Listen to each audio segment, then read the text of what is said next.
to this Writing Cultures Work in Progress seminar. This is the second one we've held this academic year, and I'm very pleased to introduce Trey Ventour-Griffiths, who is a PhD student in Kingston School of Art under the supervision of Professor Sarah Upstone, and he's going to talk to us today. His title is Does the Past Still Exist? Marvel's Tesseract and the Whiteness of Space. So I'll hand over to you, Trey. Thanks very much, Kate. I'm going to try and share my screen, but I always have trouble with Teams. So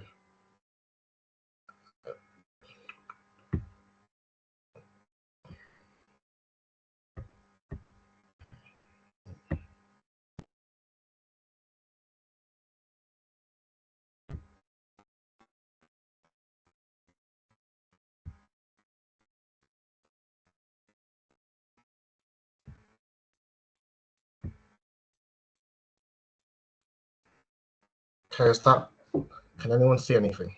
It's just coming up. Yes, we can now see your screen. It's now going full screen. I think it's just loading. Yes, that's it. Perfect. Okay. Afternoon, everybody. Welcome to my paper, Does the Past Still Exist? Marvel's Tesseract and the Whiteness of Space. I think the last time I presented for Writing Cultures was for the talk I did about Ant-Man and microaggressions, and Maggie made some really good points about the whiteness of space in comics, not just the space as an outer space, but also how comics writers use space within comic books and stuff like that, which is also what provoked me to think on this more today, 8 or so months on from my last talk. This paper is part 3 of 7 parts using Marvel's Infinity Stones as eccentric metaphors to think about oppression differently, especially in the context of racism and racial violence. In Jim Starlin's original comics and the films, the stones are described as essential to existence in the Marvel universe, as in Guardians of the Galaxy, for example. The Collector also says that before the creation itself, there were 6 singularities. Then the universe exploded into existence, and the remnants of this system were forged into concentrated ingots, Infinity Stones, he calls them. These stones, it seems, can only be brandished by beings of extraordinary strength. These carriers can use the stones to mow down entire civilizations like wheat in a field. Furthermore, in the film Avengers: Infinity War, Wizards Wong and Doctor Strange also give more context to that and say, at the dawn of the universe, there was nothing. Then boom, the Big Bang sent 6 elemental crystals hurtling across the virgin universe. These Infinity Stones each control an essential aspect of existence: space, reality, power, soul, mind, and time. And I basically thought at the beginning of my last paper on Ant-Man, what have we thought about racism through these different vessels as well? My wider project focuses on racial microaggressions as a microcosm of white supremacy and colonial violence, and the ways they provoke us to feel. So 6 ways for 6 stones. Remove 1 and things fall apart. So the first paper used the subatomic world of Ant-Man, embedded within Chester Pierce's original theorizing of the term microaggression, and I basically took that theorizing into the more, I guess, science fiction realm of subatomic particles and physics actually as well. But I got inspired by Marvel's idea of subatomic particles used on people and objects in a superhero context. So that idea of reality and how racism changes realities led me into time as well, where I used Marvel metaphors to fuse Fannin's ideas of colonial terror and mental illness in his book, The Wretched of the Earth, with the work of scholars on microaggressions and what Charles Mills also called racial time as well, and also furthermore health academics in terms of racial weathering, which brought me to this term celestial racism, taking inspiration from Marvel's The Celestials as well. Last year, my supervisor Professor Sarah Upstone suggested Jack Halberstam's work, which also brought me to his term silly archive as well. I came to Marvel as part of what Elizabeth Freeman calls or talks about as an unruly form of relationality, using the Infinity Stones to blow, as she calls, institutional fuses. Admittedly, lots of the texts engaged with in today's paper show my limitations, I guess, having been educated within the Western framing of education, but also specifically Western framings of science. So I go back into a lot of the things I learned when I was in school, and a lot of the stuff I learned in school was based on white British and so-called American physicists as well.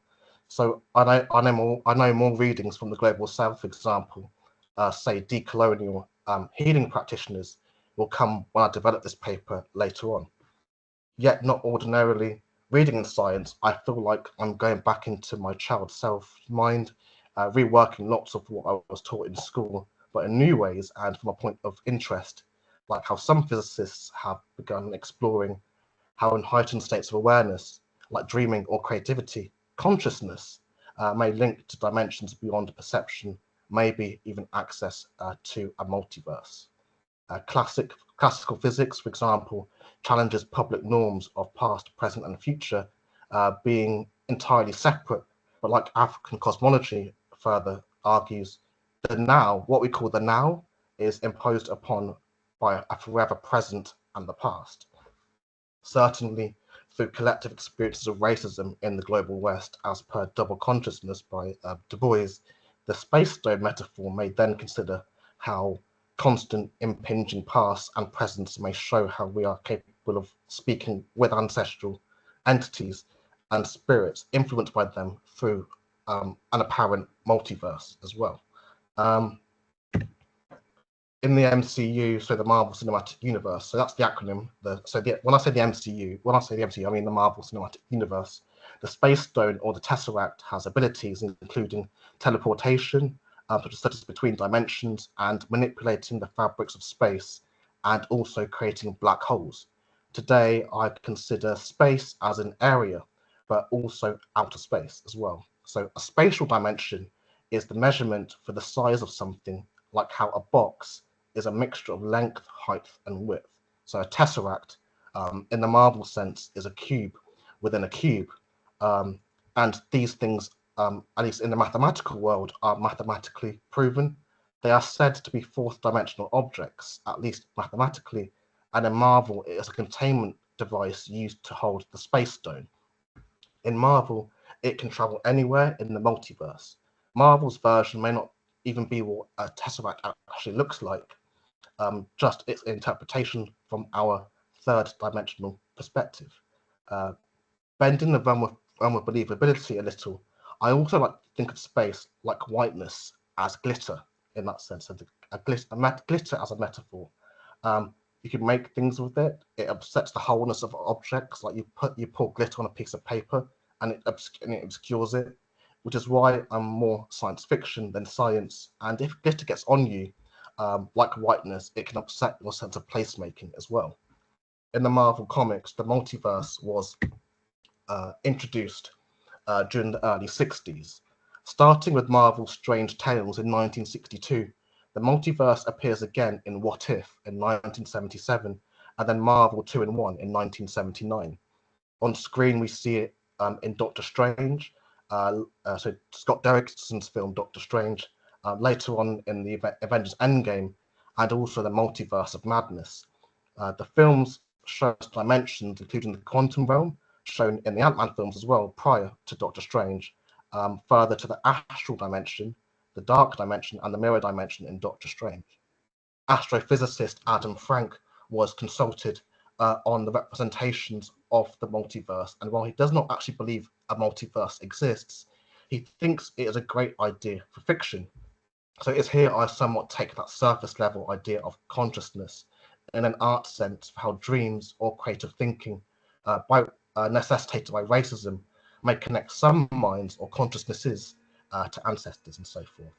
So following my own experience of racism, I've also had so-called dreams, talking to my great-grandmother who died before I was born. So are they dreams at all? Physics brought me to what I think of as I called it racial superposition in that sense. So imagine sitting in the bath and touching the water surface at multiple points at the same time. The waves then spread from a central point and then may intersect to form a greater pattern. Mathematicians, which I'm certainly not, describe superposition as an equation with more than one answer or solution. The intersecting waves, I think, come to represent how particles can be particles and waves. So two states at once. That's how I came to understand it as a non-science, non-mathematical person. One more example is the Schrodinger's cat experiment, where a cat is sealed in a box with a poison substance that has a 50-50 chance of killing it in 1 hour. And then Schrodinger came to the conclusion that the cat is both dead and alive until it's observed. So until you open the box, it can be both. So there's two answer solution. Another example is the double slit experiment, which shows how light can be both a wave and a particle. So physics got me to think how victims of similar racial traumas can inhabit the same collective dreams from various points of view. One that unites me with my Caribbean friends, for example, is the overhang of colonial enslavement. We have different family experiences, but united in the same trauma of enslavement. To be fair, I'm confused by the science of it all. I'm not a scientist, I'm a sociologist and a historian, but I thought about superposition linguistically may be a useful crossover between social science and science. So racial superposition may describe how victims of similar traumas can inhabit the same dreams, if they are dreams, from many perspectives. Certainly, this is a major point of TV programs like Lovecraft Country and also HBO's Watchmen as well, and also Amazon's Underground Railroad based on Colson Whitehead's novel. So you may call them dreams, or dreams as vessels for speaking with ancestors. Similarly, the TV program Sense8 shows this with 8 strangers, emotionally and psychically connected across geography and space. So the space stone imagery is the entry for that, where racism might put some minds in a state that facilitates those sorts of emotional links with ancestors, tying one dimension, at least temporarily, with another. So the physical with the spirit in that sense.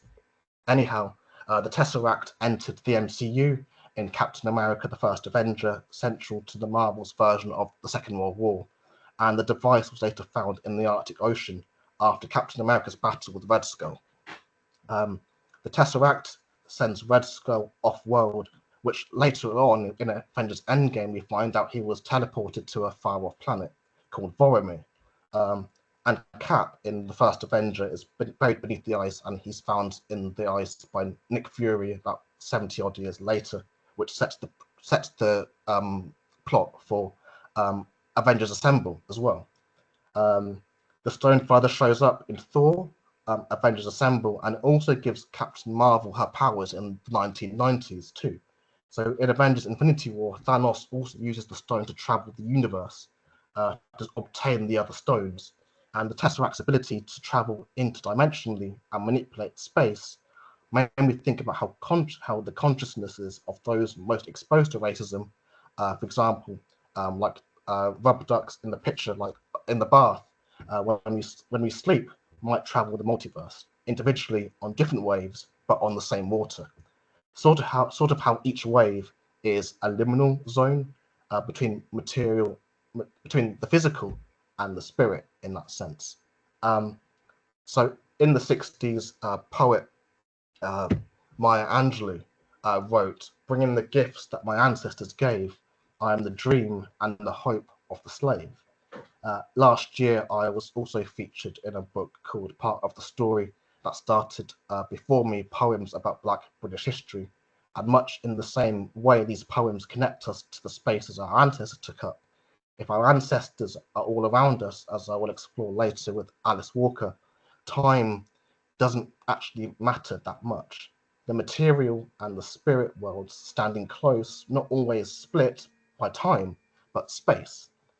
If we dream, our consciousness may go while our body remains in that sense, and that's one of the pervading metaphors through Doctor Strange as well with the astral dimensions, that the body can stay whilst the spirit can go and do other things. Physicists Brian Cox and Jeff Forshaw in their book The Quantum Universe discuss how their discipline of quantum physics and the subdiscipline quantum theory is an example of something abstract but useful. Abstract because it is a world, and I quote here, in which a particle can be in several places at once and move from one place to another by exploring the entire universe simultaneously. End quote. And that I found that was sort of best allegorized by Hawkeye in Avengers Assemble when he says the cube, so that the cube, also known as the Tesseract or the Space Stone, is a doorway to the other end of space, right? The doorway is open from both sides. And Cox and Forshaw further say that useful, they continue, because understanding the behavior of particles helps us understand other things as well. So just as much as we're talking about ancestors and so forth, our ancestors probably at some time were talking about descendants. So it's that conversation happening from two sides of the same thing in that sense. One power of the Space Stone is its ability to manipulate space at will, much in the same way white supremacy does private, public, and institutional places for the comforts of white folks. Sarah Ahmed writes that if the world is made white, then the body at home is one that can inhabit whiteness. After all, bodies are shaped by histories of colonialism, which make the world white, a world that is inherited or which is already given before the point of an individual's arrival. This is a familiar world, the world of whiteness as a world we know implicitly. Colonialism makes the world white, which is of course a world ready for certain kinds of bodies as a world that puts certain objects within their reach. Bodies remember such histories, even when we forget them. Such histories, we might say, surface on the body or even shape how bodies surface. Sarah Ahmed's discussion imitates Thor's entry into fictional African nation Wakanda, which is the setting for Black Panther and was never actually formally colonized. And this entry is in Avengers Infinity War. What Thor's entry says to me is, although to us as viewers from a Western standpoint familiar with white and not white power relations, Thor's race, the Asgardians, are well known off Earth for their colonization, or I guess invisible colonization, because it's never explicitly said in the Marvel films, but I put two and two together in that sense. So their colonization of what he calls the Nine Realms. Charles Mills's The Racial Contract sort of follows this idea in as much saying that white supremacy is only one form of racial contract. And it is a contract that has become mainstream debate. But he says it's important to not lose sight of other contracts that do not involve white people. In that way, I think how Asgard in Marvel's version of the racial contract takes Mills's term to a galactic scale threat of gods and monsters. As Charles Mills further writes that, in a sense, the racial contract decolorizes whiteness with a capital W by detaching it from whiteness with a small w, thereby demonstrating that in a parallel universe, it could have been a yellowness, redness, brownness, or blackness. Or alternatively phrased, we could have had a yellow, red, brown, or black whiteness. Whiteness is not really a color at all, but a set of power relations. Early representations of Asgardians consider humans as beneath them. Thanos takes this further using Loki to conquer the Earth. In just the same way that Mills talks about a yellow or red whiteness, Thor and Thanos represent in science fiction terms what we might think of as a Kree, or Asgardian whiteness. Further, as Thanos becomes the new white when humans are forced to unite as a species against him in Avengers Infinity War. Under Joe and Anthony Russo, we then see Wakanda a black African nation used as the playground for the white world's problems, and very indelicately, as Thor beams down from a neutron star with his new Asgardian weapon. Bell Hooks further writes that returning to memories of growing up in the social circumstances created by racial apartheid to all black spaces on the edge of town, I re-inhabit a location where black folks associated whiteness with the terrible, the terrifying, the terrorizing. White people were regarded as terrorists, especially those who dared to enter the segregated space of blackness. So with Thanos as the new white entering Wakanda, I think to Bell Hooks here, and what that could possibly mean in a science fiction setting where whiteness is not really a color at all, but a set of power relations. Here I come to see how space in Wakanda comes to be invaded by white heroes, and Thanos the new, but not the new white, but not white like them in that sense. Wakanda choosing to come out of isolation, I think it was at the end of Black Panther, illustrates when black folks protect themselves through non-engagement, there is a resentment that we are being selfish. Yet when we do come out, we are forced into liminal zones. We may look to ancestors for guidance. Black Panther takes us to the ancestral plane. In a state of consciousness like dreaming, could our minds travel the multiverse? So the space stone observes invisible or visible boundaries, with many oblivious to the ghosts around us. And to say these are ghosts does not always mean to say they are dead either, or at least not yet. Nobel Prize winning physicist Albert Einstein believed what we call the now as completely subjective. He thought past, present, and future were all a persistent, stubborn illusion. Physicist Sabine Hossenfelder further explains this perplexing consequence of special relativity, so Einstein's theory, has been dubbed the block universe by physicists. In this block universe, the future, present, and the past exist in the same way. It's just that we do not experience them in the same way. And if all times exist similarly, then all our past selves and our grandparents are alive the same way our present selves are. So to think of the Tesseract as a metaphor for my apparent dreams of my great-grandmother, Tori Noel, it interests me. And here we might talk how my consciousness could go to meet her, even more so following racist encounters. So taking Du Bois's idea of double consciousness to mean hyphenated identity. So are you black or are you British? And to some people, we can't be both. What about taking him in a very, very literal sense, as in a doubled consciousness that exists in two states at once, like the earlier discussion about racial superposition? So in Crisis, I might go to my great-grandmother. So my grandmother talked about her mother as a good-hearted person. Philosopher Griffiths Kiangi further writes, a person with a good heart is classified as such because of actions that are regarded as aimed at communal as well as individual well-being. Communal well-being is related to actions that reflected the practice of other regarding virtues, such as solidarity. Individuals' well-being is related to the practice of self-regarding virtues, such as self-control. And what I can tell you about my great-grandmother is that she was well known in Northampton during the 1970s, and she would actually help quite a number of my great-uncle's friends.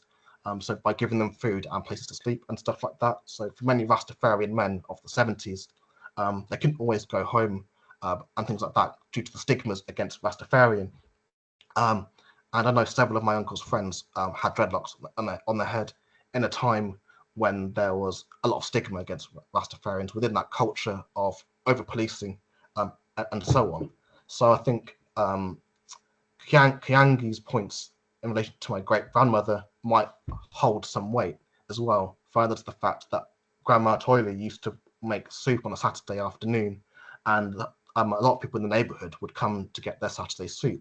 And that was a common trait for many black families in Northampton, but also across the whole of the United Kingdom in that Windrush era post 1945 as well. Kiangi continues to describe how the person you were before death is who you return as. He says the spirit's effects continue.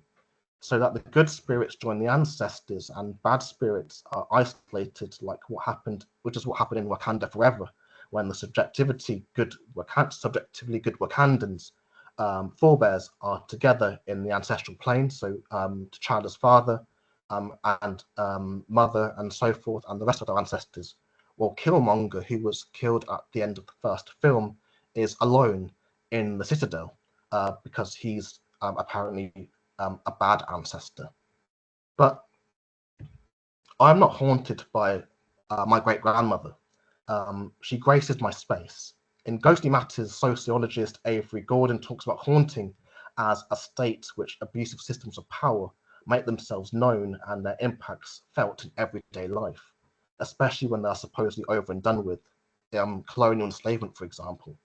Gordon talks about haunting distinct from exploitation and oppression, because although it may include those things, haunting is an animated state which repressed or unresolved social violence shows itself. She says, I use the term haunting to describe those singular yet repetitive instances when home becomes unfamiliar, when your bearings on the world lose direction, when the over and done with comes alive, when that what's been in your blind spot comes into view.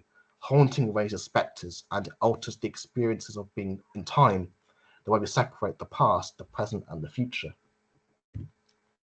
In Doctor Strange and Infinity War, we see the mirror dimension, a parallel dimension where wizards practice magic and fight enemies away from public view, a dimension that shows a converging yet separateness between spirit and physical realms.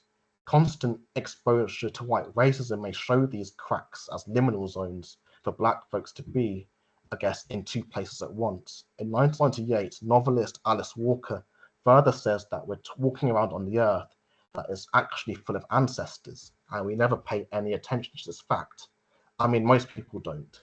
It's as if all the indigenous knowledge, all of the indigenous wisdom, and all of the indigenous everything, she says, is just something we completely discredit as if it never existed.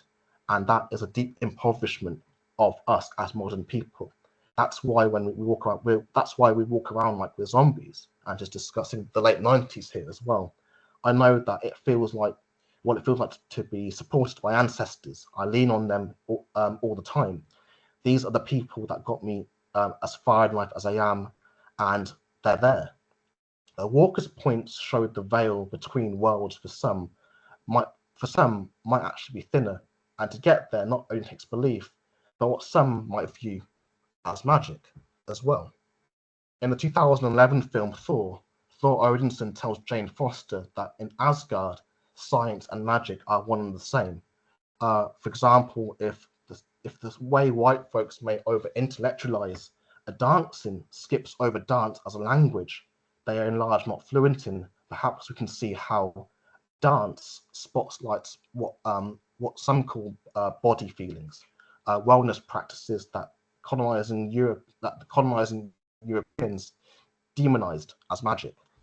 The appropriation of these body feelings comes as white folks may choose to explain our ancestral practices back to Black folks as a very big microaggression. Body feelings were a staying point of Caribbean blues parties in the 60s and 70s in Northamptonshire as well, which is what my research was about, is about Windrush and post-Windrush Northants. And in the interviews, people did discuss how dance within the blues parties was a way of gesturing and communicating as well, where body gestures at these shebeens, as some were called, amongst the Black community was a language, like the dance that in the Caribbean contingent we call the wine. So these are part of what Lantoinette Steins calls ancestral data, and Carolyn Cooper also calls noises in the blood, data passing through each successive generation. Calypsonian Alexander D. Great says Calypso music is the original African music, while Trinidadian historian and archivist Shane DeLande further describes how drumming was language used amongst enslaved Africans, banned by the UK government to suppress aspects of street carnival in the Caribbean. So when Black people dance and sing to resist and affirm ancestry, ancestors, a high emotional state of creativity too, you may then question this as possible consciousness traveling some sort of multiverse. Physicist Brian Cox further says that time is a concept which is so familiar, and yet recent discoveries have found it to be far stranger than we could have possibly imagined.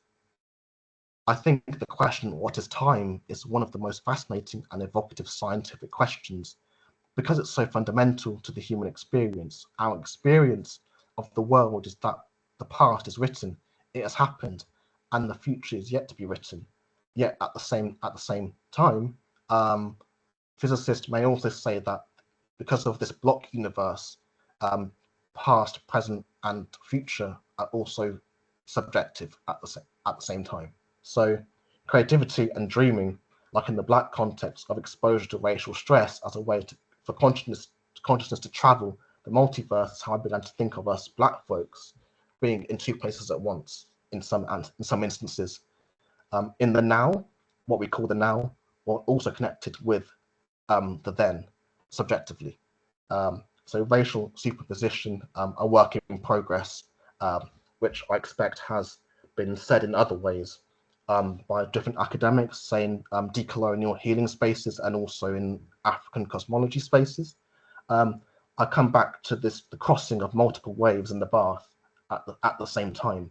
So waves spread from a central point, intersecting from a greater complex pattern. Mathematicians, which are not, describe superposition as an equation with more than one answer or solution, as per Schrodinger's cat, being both dead and alive. They got me to think how multiple people subject to racism may experience similar forms of discrimination, experience the trauma intergenerationally, but enter those experiences at different points and end up intersecting somewhere in a sort of wave-like pattern in the bath. And that's central to that whole idea of this multiverse and dreams is central to physicist Michael Pavica's work on consciousness, that through processes like dreaming are linked to other dimensions, and that answer to life's big questions may exist beyond the familiar of what we can see at the same time. By examining them, the new insights may be unlocked about our place in the universe, and he states that the sheer fact we can conceive of a higher dimension than four within our mind, within our mathematics, is a gift. It's something that transcends biology. Pavica thinks our ability to imagine and mathematically describe dimensions beyond the physical may illustrate a link between consciousness and the fabrics of the universe. Such dimensions might show spirit as another plane of existence that cannot be explained by, I guess, usual ways of reasoning. So while hyperdimensionality is positively discussed by some physicists, that link with consciousness is also a way into what Elizabeth Freeman talks about as blowing institutional fuses. But it is this bashing of the whole academic hornet's nest that brought me to things like subatomic racism, through the Ant-Man mythology.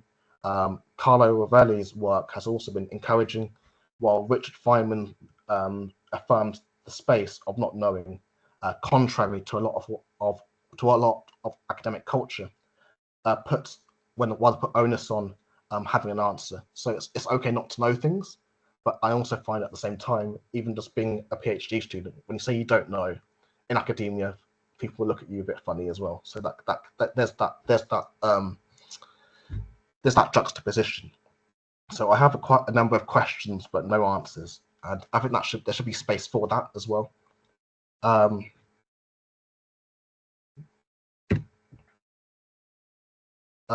more playful representation of that hyperdimensional thinking is actually in Disney's Lion King, when Simba talks to the spirit Mufasa. In the straight-to-video sequel, Simba's Pride, in my view, the better film, there is a whole song about ancestry and the importance of feeling connected to those who came before you. They live in you, they live in me, followed by the Hila Hey Mamala, Hela, which translates from the Swahili roughly as "Hey, listen."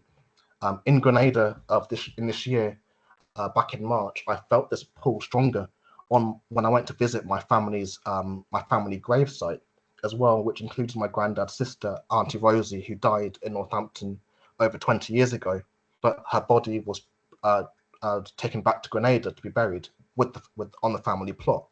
So on the 24th of March of this year, which was Palm Sunday, my family members danced through our village, which is Granroy in Grenada, and sang their way into church.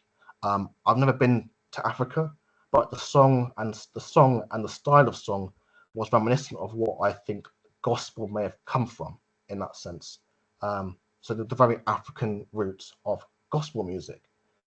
In Grenada, I was brought back to the Broadway version of The Lion King and how they've played up the Africanness in both the songs and the words, with many of the lyrics coming from the Zulu language of South Africa.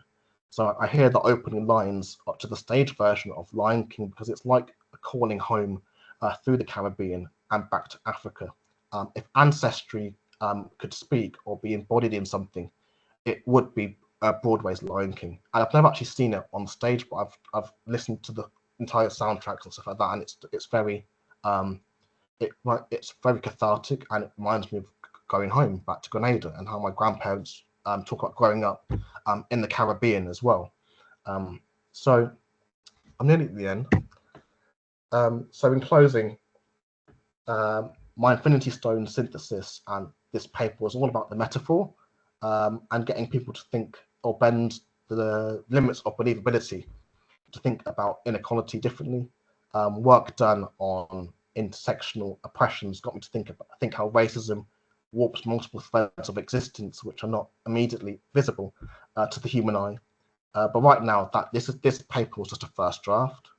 It's a mess, I know, and I'm just thinking out loud because in the words of physicist Richard Feynman, I must admit I just don't know, and I think there should be space for that as well. So yeah, thanks very much for listening, and I think if anyone's got questions or anything they want to say, I'll be happy to listen.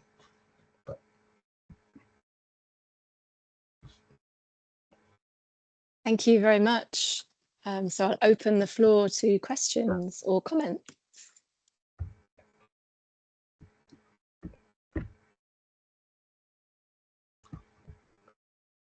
Maggie? Hello. That was amazing. I don't really have any questions.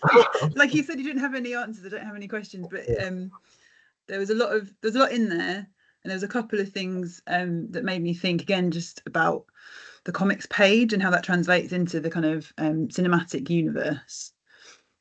So you mentioned kind of Watchmen and then the adaptations of Watchmen, and in Watchmen, kind of Alan Moore deliberately sort of talks about how the comics page can actually visualize that four-dimensional universe, right? That because you have past, present, and future simultaneously juxtaposed on the page, so we can think about the comics page potentially as being a kind of constellation of time as space. But then when you were talking about kind of segregation and liminality, that made me think about how you have kind of panels, but often the gutter is a separating space, but can also be a kind of space of that you can traverse, right? That you can actually kind of go across in different ways. And I think I'm wondering if there's something that's kind of similar in the way that the MCU is a constellation. So you have kind of different films, but they all sort of fit together in this larger structure that isn't necessarily straightforward. And it's kind of a space where all those characters in all the different iterations exist simultaneously. Yeah, but it's not always clear in the MCU because like some of the stuff that happens in the MCU is happening at the same time, and you don't know until after you've watched it as well. And I think video games might be a better iteration of that idea in terms of how video game makers use the split screen format. In aspects, but the MCU, I don't think that, at least the films don't do it so well. Unless you're like me, who's been there since the beginning, then people that are coming into this now will be confused. And then there's multiple TV tie-ins as well. So the stuff with Ms. Marvel on Disney Plus and Loki and WandaVision has implications for what's being had in the films, but nobody wants to watch 20 hours of TV to understand a 2-hour film. So yeah, there's the TV shows do it better than the films do in terms of the time elements. Yeah. But I feel like in a way all that big mess is quite, I mean, it has all those possibilities then within it. Like it's becoming, the films and TV are almost becoming like the comics in that no one can actually really know everything that happened in Marvel, right? Like no one person can know. So that means that you can have, I always think of it in contrast to DC, where they tried so hard to just like compress everything, right, and just cut everything down and be like Crisis on Infinite Earths, all those, you know, different multiple versions of the same universe. They don't exist anymore, but of course they always did, because they were always still there, those stories and all those different kind of iterations of the characters. So yeah, I think there might be potentially something in the mess in that it allows for these kind of points of contact, and all those characters and all their different versions are still always all there. But yeah, it's a slightly random observation, but I thought your discussion about kind of space time and how that translates into sort of narrative space time was really, really interesting. I mean, tell you now, I'm realizing I should have done, because Einstein says you can't, because he pushed the term space time, and I realized I did 2 papers. One was about time, one was about space, and when I eventually develop this, I'll have to do them both together, because you can't talk about one without the other one so easily. No, exactly. But thank you. It was really, really good. Oh, thanks. Susan, you have your hand up. Do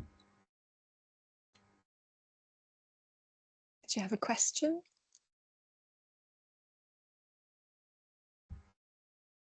Oh. Hello, Susan.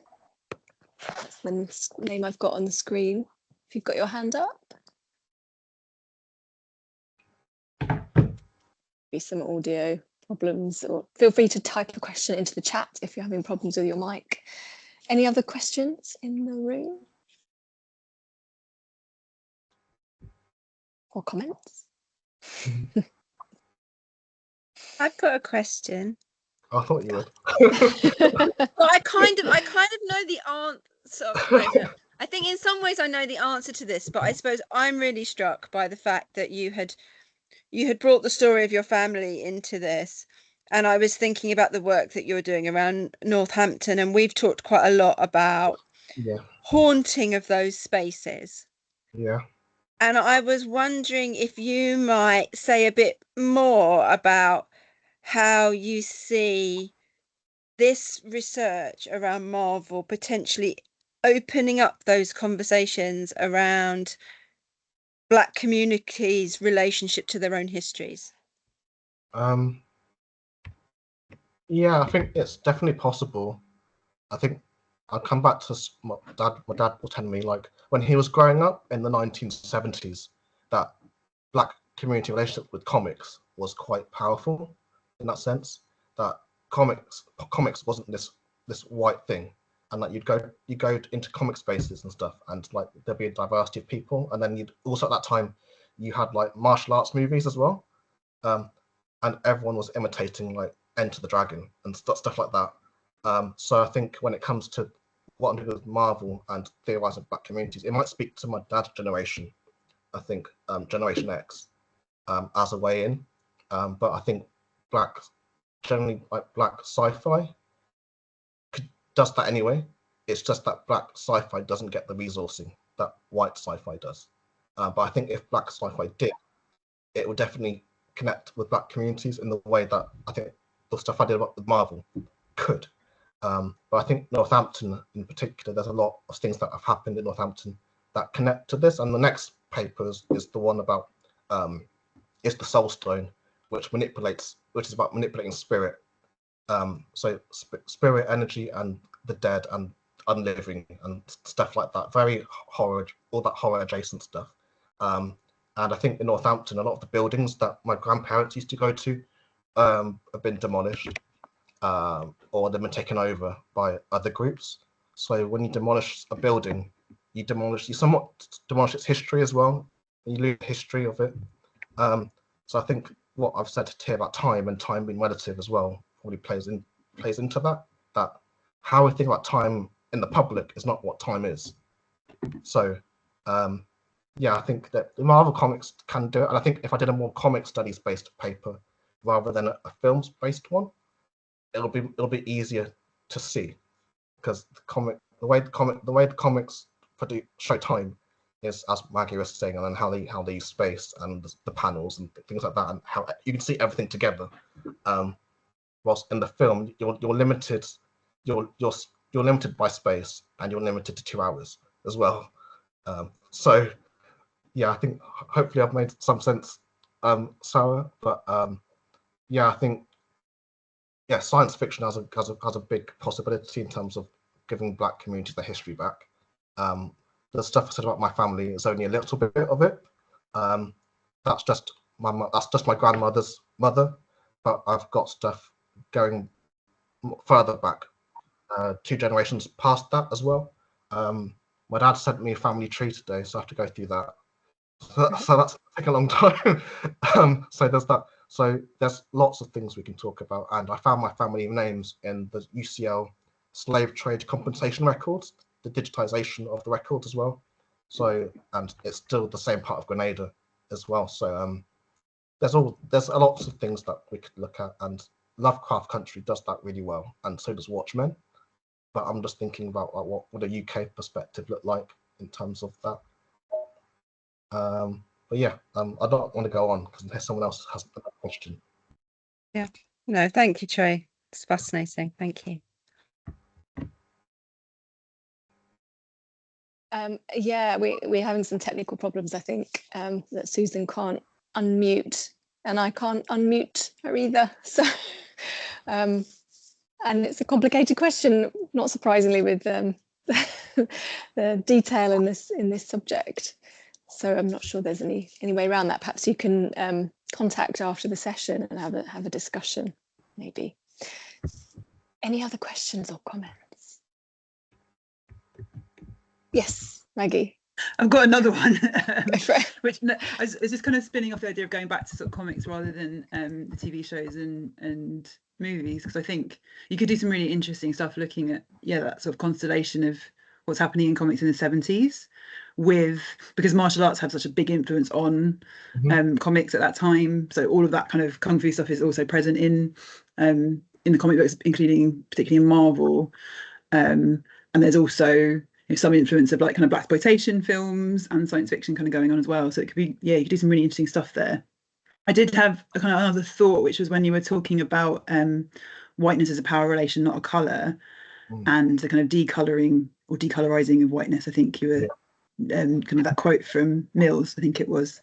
Yeah. Because there's been some quite interesting work done on the like literal whiteness of the comics page and the impact that has on how colour is actually just physically represented. So I think I could probably find the link and put it in the chat, but there was the comics forum that never happened on whiteness. It didn't happen because of COVID and other various reasons. One of the kind of reference points was this blog article about how, because of the way that colouring comics was treated, Black characters came out basically green.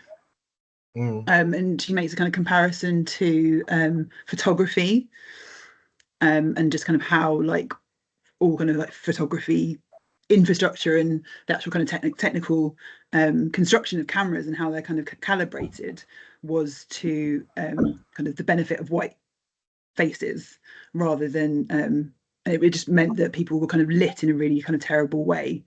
And there's similar, Richard Dyer I think also talks about that in Whiteness. He talks about kind of film lighting and how it's kind of designed to sort of almost make these kind of white characters seem as if they're sort of glowing, to the kind of detriment of anyone who's not white. So I think you could do some really interesting work that's kind of around that as well, like literally just the sort of science and physics of colour on that sort of baseline white page.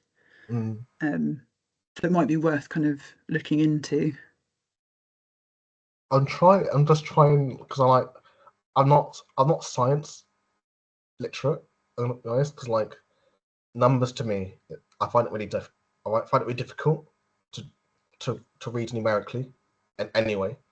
And that goes all the way back to school and science, and I was much better at English literature than I was at the maths. So I'm terrible at maths and science. yeah, so but what you're saying sounds really interesting, and like I would be interested in doing it, but I don't think I'd like to do it as by myself. I'd want to do it as a collaborative project, because that would I just think because some of the ways that you're using kind of science in this more kind of like metaphorical and kind of loose and quite unknowing way, I just think it could be quite cool actually to think about colour and like the actual kind of perception and physics of colour as well as the physics of space-time. Yeah. I'll see if I can dig out that link.